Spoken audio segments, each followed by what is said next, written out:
Assalamualaikum tuan-tuan. Selamat pagi. Saya Najmi daripada Rat Motoring tuan-tuan. Hari ini saya ada dua buah SUV compact tuan-tuan daripada Jepun. Okey, terbang ke Malaysia.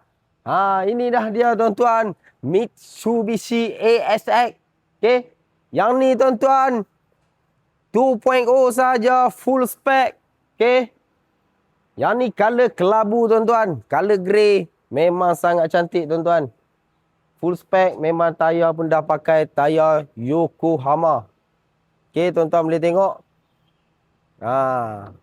Yang ni 4 biji tayar menyakak tuan-tuan. Bukan 2 biji depan, 2 biji belakang. 4 biji. Okey. Yang ni dah siap dengan Android player.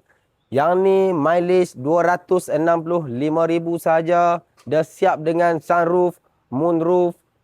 Dalaman leather seat tuan-tuan. Color hitam full black.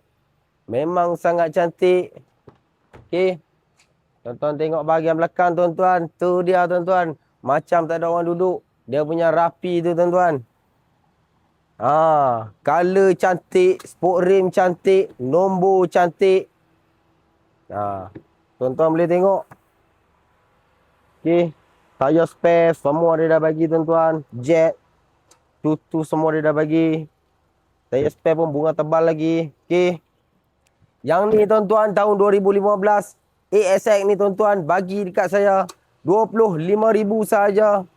25,800. Siap Puspakom, siap tukar nama. Okey. Yang kedua tuan-tuan, yang ni 2.0 juga. Okey. Tapi yang ni tak sama dengan yang depan tuan-tuan. Yang ni biasa punya spek. Okey, tuan-tuan boleh tengok. Yang ni color putih berseri, body semua saya dah polish. Yang ni tayar spare, nanti tuan-tuan main ambil, nak beli, saya tukar tayar balik tuan-tuan. Okey. Yang ni mileage 150,000 saja. Dalaman semua masih standard lagi. Tapi yang ni tak ada moonroof, tak ada sunroof tuan-tuan. Sebab dia spek biasa saja, tapi tahun dia baru tuan-tuan 2016. Bahagian belakang pun sama juga tuan-tuan. Dalaman leather seat.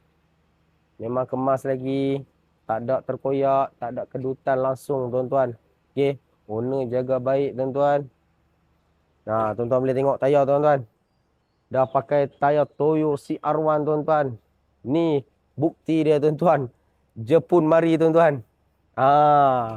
Saya bukan cakap saja tuan-tuan. Okey. Okey, ni tayar asal dia tuan-tuan. Nanti tuan-tuan mai saya pasang balik bagi tuan-tuan. Okey. Yang ni tuan-tuan ASX tahun 2016. Tuan-tuan bagi dekat saya 26,800 saja. Siap Puspakom, siap tukar nama. Harga tak termasuk road tax dan insurans. Okey, yang mana berminat dengan dua buah ni tuan-tuan, boleh terus hubungi saya ataupun tuan-tuan boleh walk in di Rat Motoring Selayang. Weh saja Rat Motoring Selayang, bersebelahan Hospital Selayang. Mana-mana orang-orang Selayang mesti tahu Rat Motoring Selayang. Okey, yang mana berminat terus hubungi saya. Assalamualaikum.